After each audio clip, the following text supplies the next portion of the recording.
कन्याकुमारी में प्रधानमंत्री मोदी 45 घंटे के लिए ध्यान साधना में बैठ गए।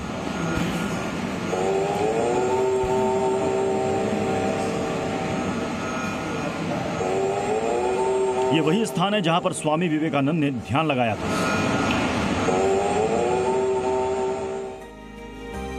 पीएम मोदी ने कन्याकुमारी पहुंचकर सबसे पहले मां भगवती अम्मन मंदिर में पूजा अर्चना की। इसके बाद वो विवेकानंद रॉक मेमोरियल के ध्यान मंडपम में ध्यान लगाने के लिए पहुंच गए। पीएम मोदी की ध्यान साधना 1 जून तक चलेगी। धोती और सफेद शॉल ओढ़े पीएम मोदी ने मंदिर में पूजा अर्चना की और गर्भगृह की परिक्रमा की। ये पहली बार है जब कोई प्रधानमंत्री इस स्मारक में ठहरेंगे। पीएम मोदी जहां एक तरफ ध्यान लगा रहे हैं तो वहीं विपक्षी गठबंधन सरकार बनाने का दावा कर रहा है। इंडिया गठबंधन के सारे बब्बर शेर कार्यकर्ताओं से कहना चाहता हूं, लास्ट मिनट तक आप पोलिंग बूथ पे रहिए। बिहार के पूर्व डिप्टी सीएम तेजस्वी यादव ने पीएम की ध्यान साधना को पीआर स्टंट बताया है। दिखावटी बनावटी और मिलावटी काम मत किया कीजिए मोदी जी। ये देश की जनता सब समझती है आपके स्टंट को। 1 जून को लोकसभा चुनाव के 7वें चरण के मतदान के मद्देनजर पीएम के ध्यान कार्यक्रम के प्रसारण पर राजनीतिक विरोध दर्ज कराया जा रहा है। तो चलिए आज इसी पर बड़ी बहस करेंगे। हमारे साथ खास मेहमानों का पैनल हमें इस वक्त ज्वाइन कर रहा है। प्रेम शुक्ला प्रवक्ता बीजेपी के हमारे साथ जुड़ रहे हैं, प्रदीप भाटी प्रवक्ता है समाजवादी पार्टी के, आनंद दुबे हैं नेता है शिवसेना उद्धव गुट के, राजेश भट्ट हैं प्रवक्ता एलजेपीआर के, सारिका सिंह हमारे साथ जुड़ रही हैं जो कि है कांग्रेस की प्रवक्ता। हम इन सब का रुख करेंगे, लेकिन पहले सवाल क्या है जल्दी से वो सवाल भी आपके सामने रखते हैं। सवाल, प्रधानमंत्री मोदी की साधना से विपक्ष में खलबली क्यों है? क्या पीएम की साधना चुनाव आचार संहिता का उल्लंघन है? क्या विपक्ष को साधना से दिक्कत है या फिर हार का डर है जो बीजेपी कह रही है? क्या 6 चरण में ही विपक्ष को यह लग रहा है कि वो 300 पार कर चुका है इसलिए सरकार बनाने का दम ठोका जा रहा है? दक्षिण में भक्ति से क्या मिलेगी बीजेपी को 400 पार की शक्ति? इसी पर आज बड़ी बहस होगी। हमारे साथ खास मेहमान हैं। 2 तस्वीरें फिलहाल अभी आप देखिए। प्रधानमंत्री नरेंद्र मोदी कन्याकुमारी के विवेकानंद रॉक मेमोरियल में ध्यान पर बैठ गए हैं। 45 घंटे का उनका ये ध्यान योग होगा। 1 जून की शाम तक वो यहां ध्यान में बैठे रहेंगे। ये वही स्थान है जहां पर 1893 में विश्व धर्म सभा में जाने से पहले स्वामी विवेकानंद ने साधना की थी।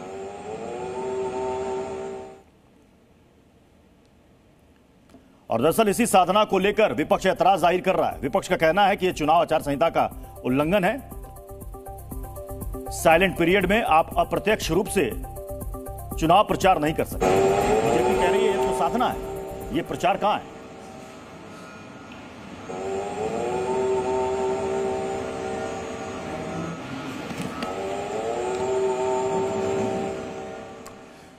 सारिका जी, सबसे पहले मैं आप ही के पास आ रहा हूं। साधना से ऐतराज है, साधना से प्रॉब्लम है, या फिर जो बीजेपी कह रही है दरअसल में हार की बौखलाहट है इसलिए ऐतराज जाहिर किया जा रहा है? प्रधानमंत्री ना चुनावी गतिविधि में बैठे, वो तो मौन है, तो कहां से चुनाव आचार संहिता का उल्लंघन हो गया? सबसे पहले तो प्रत्युष जी आपका हार्दिक अभिनंदन। मैं सभी को नमस्कार करती हूं। देखिए ऐसा है प्रत्युष जी कि बिल्कुल इस बात से हमें कोई आपत्ति नहीं है कि वो ध्यान साधना कर रहे हैं। ध्यान साधना करना और अपने तरीके से धर्म की आराधना करना इस देश के संविधान ने हम सबको ये आजादी दी है। आज की तारीख में अगर हम देखें तो हिंदुस्तान में बहुत सारे मौनी और बहुत सारे महान संत हैं जो ध्यान साधना में लीन हैं। मैं ये पूछना चाहती हूँ कि वो टीवी कैमरों पर कितने लोग दिखाई दे रहे हैं? कितने संत हमारे जो हैं वो ध्यान साधना में लगे हुए हैं, लेकिन वो टीवी पर दिखाई दे रहे हैं। कैमरामैन उनके साथ हैं, उनके पैरों के, उनके कपड़ों के, उनके वस्त्रों के, उनके आचार विचार की, और वो लाइव प्रसारण वहां से हो रहा है। सबसे पहला तो प्रश्न ये है। देखिए ध्यान साधना वो कर रहे हैं, 10 साल तक ध्यान साधना वो, अगर इतना ही हमारे लेकिन सारिका जी ऐसा तो नहीं है, लेकिन सारिका जी ऐसा तो नहीं है कि प्रधानमंत्री की ध्यान साधना को या उनकी पूजा अर्चना को सिर्फ दिखाया जाता है। राहुल गांधी जब मंदिर जाते हैं, प्रियंका गांधी मंदिर जाती है, अरविंद केजरीवाल जब राजघाट में मौन व्रत पर बैठ जाते हैं, अरविंद केजरीवाल जब विपश्यना में जाते हैं, सब कुछ मीडिया दिखाता है। तब उस वक्त आपको एतराज नहीं होता है, लेकिन पीएम की साधना की अगर तस्वीर आ जाती है तो आप कहते हैं आचार संहिता का उल्लंघन है, गलत है। प्रत्युष जी दोनों के फर्क को समझिए। एक आप पूरा 45 घंटे तक हर टीवी चैनल पर हिंदुस्तान का जितना टीवी चैनल है उसको आप देख लीजिए, हर एक पर लाइव प्रसारण चल रहा है। अगर आप 24 घंटे में से औसत निकालेंगे तो मेरे ख्याल 20-22 घंटे सिर्फ इसी की चर्चा हो रही है। अगर आप राहुल जी की बात करते हैं, प्रियंका जी की बात करते हैं, तो आप एक छोटा सा क्लिप की इस मंदिर में गए, उस मंदिर में गए और खत्म।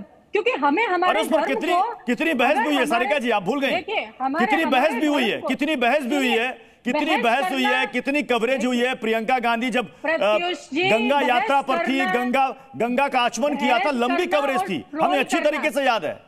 और हमें वो भी याद है सारिका जी, हमें वो भी याद है, राहुल गांधी जब विदर्भ की यात्रा पर गए थे उस वक्त भी मीडिया ने इसे दिखाया था। राहुल गांधी जब यूपी में जाते हैं, एक दलित के घर में खाना खाते हैं, वो भी मीडिया ने दिखाया था। उस वक्त कोई एतराज नहीं था। मुझसे किया आपने, सवाल मुझसे किया है, जवाब तो सुनिए आप। जी जी, आप इंटरप्ट मत करिए, मेरी बात सुनिए। नहीं, मैं इंटरप्ट नहीं कर रहा हूं, मैं सवाल कर रहा हूं। जी बोलिए प्लीज। मैं ऐसा है ना कि इस देश के अंदर जब महंगाई इतना बड़ा मुद्दा है, इस देश के अंदर जब किसान का मुद्दा इतना बड़ा है, महिला सुरक्षा का इतना बड़ा मुद्दा है, इस देश के अंदर चुनाव चल रहा है, और ये जो पीरियड है, जो शांति से बैठने का पीरियड चुनाव आचार संहिता के हिसाब अनुसार होता है, उस दौरान ही पीएम मोदी ने इसको ध्यान साधना के लिए क्यों चुना? हमारा प्रश्न ये है। ये बिल्कुल सरासर आदर्श आचार संहिता का उल्लंघन है, क्योंकि इस दौरान वो सिर्फ और सिर्फ वोटर्स को इन्फ्लुएंस करने की मतलब आपको लग रहा है कि इससे वोटर्स प्रभावित होंगे, क्योंकि अभी अंतिम चरण के लिए वोटिंग बाकी है। मैं आप ही के सवाल को मैं बीजेपी से जवाब चाहता हूं। सारिका जी सुन लीजिए, प्रेम शुक्ला जी, सबसे बड़ी आपत्ति विपक्ष की, सबसे बड़ी आपत्ति कांग्रेस की यही है, साइलेंट पीरियड चल रहा है, अभी अंतिम चरण की वोटिंग बाकी है, आप टीवी पर दिखेंगे तो इससे वोटर्स प्रभावित होगा। प्रत्युष जी, जहां तक मैं कल से परसों से इस बहस को सुन रहा हूं और अभी भी कांग्रेस की आदरणीय प्रवक्ता को मैंने सुना, साइलेंस पीरियड में मौन व्रत से ज्यादा तो कुछ हो ही नहीं सकता, इससे अधिक साइलेंट तो हुआ ही नहीं जा सकता कि चुनाव प्रचार की आचार संहिता के अनुसार जो है, जब शांत रहने की अवधि है उस पीरियड में मौन व्रत है। उनको मौन व्रत पर, साधना पर बिल्कुल आपत्ति नहीं है। उनको आपत्ति है टेलीविजन चैनल दिखा क्यों रहे हैं। तो यह तो निर्णय प्रधानमंत्री जी का है नहीं कि टेलीविजन चैनल दिखाएं। अब जी न्यूज को दिखाने के लिए प्रधानमंत्री जी का कोई निर्देश है? यह तो जी न्यूज का अपना निर्णय है ना। जी न्यूज इसको खबर दिखाए नहीं दिखाए, जी न्यूज इसको ब्लैकआउट कर सकता है, उसका अपना अधिकार है। तो इनको आपत्ति जो है टेलीविजन चैनलों पर है। ये टेलीविजन चैनल वाले आचार संहिता का उल्लंघन कर रहे हैं। कुल मिलाकर इनकी बात से ही मेरी समझ में आया। मीडिया चैनल कभी भी किसानों का आंदोलन नहीं दिखाएगा, बेरोजगार लोगों को नहीं दिखाएगा। हाँ, मैं वही कह रहा हूँ, आप मीडिया चैनलों पर ही आपत्ति कर रही हैं। आप ही की बात कर रहा हूँ, मणिपुर की बात है, अरे मैं आप ही की बात कर रहा हूँ जी। आप नाराज क्यों हो रही हैं? साइलेंट पीरियड में आप नाराज क्यों हो रही हैं? मैं तो मीडिया चैनल, आप मीडिया चैनलों को दोषी करें वही तो बता रहा हूँ। नहीं, ये सारा का सारा अब अजीब है भाई, अब इनकी बात में हाँ मैं हाँ मिलाऊं तब भी इनको आपत्ति। ये मेडिटेशन नहीं है, मीडिया अटेंशन है। स्थिति में है। This is not meditation, this is media attention. Pratyush ji, मुझे बोलना है कि मुझे मौन व्रत रखने के लिए बुलाया आपने? अरे आप बोलिए के लिए बुलाया, मैं भी मौन धारण कर लेता हूँ। नहीं तो मैं तो किसी के बीच में बोलता नहीं ना मित्र। मैं यहाँ तू मैं करने मछली बाजार में तो आया नहीं हूँ, न सब्जी मंडी में आया हूँ। वो आपकी जी न्यूज के एक सम्मानित प्रेम शुक्ला जी एंकर के सम्मानित डिबेट में बैठा हूँ। प्रेम शुक्ला जी आप जवाब दीजिएगा। उससे पहले प्रेम शुक्ला जी, तेजस्वी यादव ने क्या कहा है बीजेपी के बारे में, पीएम के बारे में, जरा वो भी सुन लीजिए फिर जवाब दीजिएगा। भारतीय जनता पार्टी को भारतीय जनता पक्ष मेरे धर्म पर वो सवाल उठा और मेरे धर्म को ही मुझको विरोधी बताया। मेरा नाम क्या है? यानी वो पिछड़ों को बोल रहे कि पिछड़े सनातन विरोधी है, ओबीसी लोग सनातन विरोधी है क्या? प्रेम शुक्ला जी, दो सवाल यहां पर तेजस्वी यादव ने किए जी। एक वो कह रहे हैं कि आप पूरे विपक्ष को सनातन विरोधी बता देते हैं, राष्ट्रद्रोही बता देते हैं, और तेजस्वी यादव कह रहे हैं भारतीय जनता बीजेपी को पस्त कर देगी। इस बार सरकार गई बीजेपी की। नहीं, कृपा करके मुझे बताइए, जो लोग सनातन को एड्स से तुलना करते हैं वो सनातन समर्थक हैं? जो सनातन को खत्म करने की शपथ लेते हैं वो सनातन समर्थक है? डीएमके का मैं रेफरेंस दे रहा हूं। मल्लिकार्जुन खड़गे जो कांग्रेस के अध्यक्ष हैं, वो कहते हैं कि अगर आदरणीय नरेंद्र मोदी जी 2024 का चुनाव जीत गए तो सनातन का राज आ जाएगा। ये सनातन का समर्थन है? मल्लिकार्जुन खड़गे सनातन समर्थक हैं, ये कहना चाह रहे हैं? स्वयं तेजस्वी की पार्टी के चंद्रशेखर यादव रामचरितमानस को जलाने की अपील करते हैं, सनातन के विरोध में बयान देते हैं। तो ये चंद्रशेखर यादव जो हैं वो सनातन समर्थक है तेजस्वी यादव जी को लग रहा है। मंदिर जाने वाले लड़कियां छेड़ते हैं, ये श्रीमान राहुल गांधी का बयान, और आज तक माफी नहीं मांगी। मंदिर जाने वाली लड़कियां छेड़ते हैं, ये सनातन का समर्थन है। राम मंदिर की जगह मस्जिद बनना चाहिए, ये संकल्प संसद में कांग्रेस देती है, ये सनातन का समर्थन है। अगर ये सब सनातन का समर्थन है तो ये सनातन समर्थक है, और अगर ये सनातन का विरोध है तो सनातन विरोधी है। जनता को तय करने दीजिए। जी प्रदीप भाटी जी, अभी इस 7वें चरण की वोटिंग नहीं हुई, उससे पहले राहुल गांधी ने, तेजस्वी यादव ने, अखिलेश यादव ने सरकार बनाने का दम ठोक दिया, 300 पार। बिल्कुल ठीक बात है प्रत्युष जी। लोगों ने जो आत्मविश्वास लोगों में हमने देखा है, जो इंडिया गठबंधन की तरफ झुकाव देखा है, उससे आत्मविश्वास पैदा हुआ है। और निश्चित रूप से 4 जून को परमानेंट ध्यान में माननीय प्रधानमंत्री जी चले जाएंगे। जो अब 5-5 साल के बाद जो ध्यान लगाने का एक जो नौटंकी आप देखते हैं, वो अब लगातार जारी रहेगी। जब वो प्रधानमंत्री, एक्स प्रधानमंत्री हो जाएंगे तो आप देखते रहेंगे। ध्यान तो हमारे ऋषि मुनि और महान लोग भी लगाते हैं, सब मेडिटेशन में लोग जाते हैं, लेकिन ऐसे आकाश पाताल नभ और धरती पे जिस तरह से फोटोग्राफी माननीय प्रधानमंत्री जी ने अपने कार्यकाल के अंदर दिखाई है, शायद ही किसी प्रधानमंत्री उसके मैं माफी के साथ आपको टोकना चाहूंगा, अगर कोई साधना में बैठा है, अगर कोई साधना में बैठता है, कोई मंदिर में जाता है, कोई मस्जिद में जाता है, तो क्या ये नौटंकी है? क्या ये नौटंकी है? यानी कि जितने भी नेता मंदिर में जाते हैं, सारे के सारे नौटंकी करते हैं। मंदिर की बात करी मैंने, प्रत्युष जी, मंदिर की बात करी। मुझे तो लग रहा था शुक्ला जी ट्विस्ट करते हैं। आप नहीं, आपने कहा नौटंकी, आपने कहा ये नौटंकी है, आपने कहा ये नौटंकी है। कहा मैंने, मंदिर तो नहीं कहा मैंने। प्रधानमंत्री जी की नौटंकी कहा है कि ये ध्यान लगाने का 5-5 साल में ध्यान तो मेडिटेशन तो अरविंद केजरीवाल जी भी लगाते हैं, विपश्यना में जाते हैं 10 दिन, हर साल जाते हैं। आपने उस वक्त नहीं कहा, पहले ये तय कर लीजिए। आपने उस वक्त नहीं कहा। आप शुक्ला जी को इतना तो समर्थवान समझते होंगे कि डिबेट कर सकते हैं। आप डिबेट ना करें। मेरे पास सुनिए प्रदीप भाटी जी, मेरे पास सभी पार्टियों के लिए सवाल हैं। अब हो सकता है किसी को चुभ जाए, अब बीजेपी को चुभ जाए तो कहेगी कि मैं कांग्रेस का प्रवक्ता हूं, आपको चुभ रही तो आप कहेंगे आप बीजेपी के प्रवक्ता हैं। ये बहुत सालों से बतौर मीडिया कर्मी हम सब देख सुन समझ रहे हैं। आप कर सकते हैं, बिल्कुल कर सकते हैं, बात पूरी हो जाए। मैंने सीधा सा सवाल किया सर, मैंने सीधा सा सवाल किया। अरविंद केजरीवाल जी जब विपश्यना में जाते हैं हर साल 10 दिन, आप उसे नौटंकी नहीं कहते? वो भी तो मेडिटेशन है, वो भी तो साधना है। उस वक्त आप नहीं कहते कि नौटंकी वाली हम कह दें तो आप तुरंत कूद पड़ते हैं।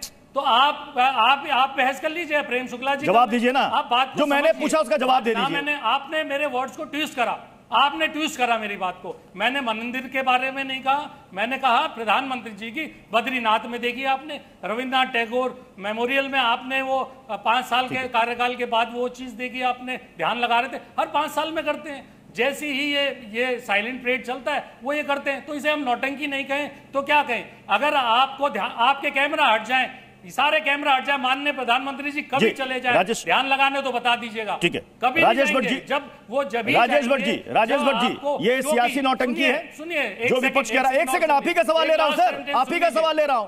क्या ये सियासी नौटंकी चल रही है? आधा समय तो आपने मेरे से तू मैं में लगा दिया, आधा समय तो आप मेरा अपने तू मैं में लगा देते हैं, आप बात ही नहीं पूरा होने देते हैं। नहीं, आपने कहा ना सियासी नौटंकी, तो मैंने एक सवाल किया, मैंने आपको उदाहरण दे दिए, आपके पास उसका जवाब नहीं है, मैंने आपको उदाहरण गिना दिए। अगर आप कहते हैं सियासी नौटंकी है तो कटसी इतनी रखिए, क्या करूं मैं? अब सवाल आपको बुरा लग गया, सवाल अगर आपको चुभ गया तो मैं क्या करूं? राजेश जी, क्या सियासी नौटंकी है? आप बीच में राजेश जी, सियासी नौटंकी है ये? ठीक नहीं है ना, ये बात गलत है आपकी, ये गलत बात है आपकी, बिल्कुल गलत बात है। प्रत्युष जी बोले आप। प्रत्युष जी, आखिर इनको सियासी नौटंकी क्यों लगता है? आखिर इनको क्यों नहीं लगता तब सियासी नौटंकी जब राहुल जी टी शर्ट पहन के घूमते हैं और इसका चर्चा चैनलों पे होता है, जब राहुल जी चिकन बना के खाते हैं, मटन बना के खाते हैं, तब नहीं लगता। इंडी गठबंधन के और नेता तेजस्वी यादव हवा में मछली खाते दिखते हैं, तब इन्हें राजनैतिक नौटंकी क्यों नहीं लगता है? आखिर प्रधानमंत्री जी से इतनी जेलसी क्यों है इनको? एक व्यक्ति का विरोधी ये लोग क्यों हो गए हैं? ये हार का बौखलाहट बताता है कि ये बुरी तरह हार रहे हैं, इनका सुपड़ा साफ हो रहा है। 400 के पार जो जा रहा है, इनकी धड़कनें बढ़ गई हैं। और जो 1 तारीख को इन लोगों ने बैठक रखा है, ये तो सिर्फ एक बस खाना पूर्ति के लिए रखा है। अभी भी दिवा स्वप्न देख रहे हैं ये प्रधानमंत्री बनने का। जो सवाल अभी हमने कांग्रेस और एसपी से पूछा, वही सवाल मैं आपसे पूछता हूं। अभी 7वें चरण की वोटिंग बाकी है, वो 300 पार का दम भर रहे हैं। कहीं ऐसा तो नहीं कि बीजेपी जो 400 पार कर रही है ओवर कॉन्फिडेंट है? ओवर कॉन्फिडेंट होना कई बार खतरनाक होता है। नहीं, देखिए, प्रधानमंत्री मोदी जी को बनने में अब कोई शक शुबा नहीं रह गया है। मैं बहुत गंभीरता से आपके सम्मानित चैनल के माध्यम से कहना चाहता हूं कि देश की जनता ने इस बार पूरा भरपूर आशीर्वाद दिया है, और इतना आशीर्वाद दिया है कि तीसरी बार भी मोदी सरकार बनने जा रही है। और प्रधानमंत्री नरेंद्र मोदी जी के नेतृत्व में जो है देश आगे बढ़ने जा रहा है। ये हार की बौखलाहट इनको नौटंकी के रूप में दिख रहा है। अब ये तरह तरह के प्रपंच करेंगे। पहले मैं आनंद दुबे जी आपके पास आ रहा हूं। कौन क्या खाएगा, आनंद दुबे जी, कौन क्या खाएगा, कैसे रहेगा, कोई साधना करेगा नहीं करेगा, क्या ये तय करेंगे? आनंद दुबे जी, ये तो मौलिक अधिकारों का हनन है। विपक्ष के 300 पार के दावे में कितना दम है? बीजेपी कह रही है कि अभी तक तो पीएम कौन होगा, चेहरा कौन होगा, यही तय नहीं हो पाया। चिराग पासवान कह रहे हैं कि 4 जून के बाद इनके पास यही काम होगा कि किसके यहां भोज में जाना है। प्रत्युष जी नमस्ते। विपक्ष 4 जून को 325 से ज्यादा सीटें जीतेगा पूरे देश में। इसमें किसी को कोई संदेह, हाँ, इसमें किसी को कोई संदेह नहीं। रिकॉर्ड है, मैंने नोट कर लिया। मैं बीजेपी के नेताओं का भी बयान ऑन रिकॉर्ड नोट कर रहा हूं। बोल रहा हूं। आनंद दुबे जी ने कहा 325 से ज्यादा सीटें जीतेगा। ओके, इसमें किसी को कोई संदेह नहीं होना चाहिए। ओके, हर पार्टी अपने दावे करती है, हम अपनी पार्टी की तरफ से दावा कर रहे हैं। जब प्रधानमंत्री चुनना होगा हम वो भी चुन लेंगे, इसमें किसी को कोई परेशानी होने का कारण नहीं है। प्रश्न चिन्ह कहां लग रहा है? आप ध्यान कीजिए, तपस्या कीजिए, विपासना कीजिए, जो करना है करिए, कोई बात नहीं, ये आपका अधिकार है, संवैधानिक प्रक्रिया है, आप करिए। लेकिन उसका प्रचार प्रसार कोई करता नहीं है। पीएमओ ट्वीट करके वीडियो जारी कर रहा है। पीएमओ, चलिए कोई मीडिया चैनल जारी करता तो हम कहते कि लगता है इनका भक्त होगा। मीडिया चैनल को साइड कर दीजिए। प्राइम मिनिस्टर ऑफिस अपने नेता या अपने प्रधानमंत्री का वीडियो कर रहा है कि हमारे नेता प्रधानमंत्री जी इस समय विपासना में हैं, ध्यान मग्न है। क्या जरूरत है? आपने कह दिया कि मैं ध्यान करने जा रहा हूं, बात खत्म हो गई। बड़े बड़े साधु संत वर्षों से, महीनों से हिमालय पर हम सुनते हैं कि वो ध्यान में मग्न है, लीन है जी, -45 पे बैठे हैं। अभी कोई उसके बारे में जानकारी नहीं आती। मतलब मीडिया में कोई भी नेता अगर कहीं मंदिर मस्जिद कहीं भी जाए, कहीं पूजा अर्चना करे, मंदिर मस्जिद का नाम आप बार-बार मत लीजिए। किसी की तस्वीर नहीं दिखानी चाहिए। मंदिर मस्जिद का नाम आप बार-बार मत लीजिए। प्रत्युष जी हाथ जोड़ता हूं, ये मंदिर मस्जिद का सवाल नहीं है।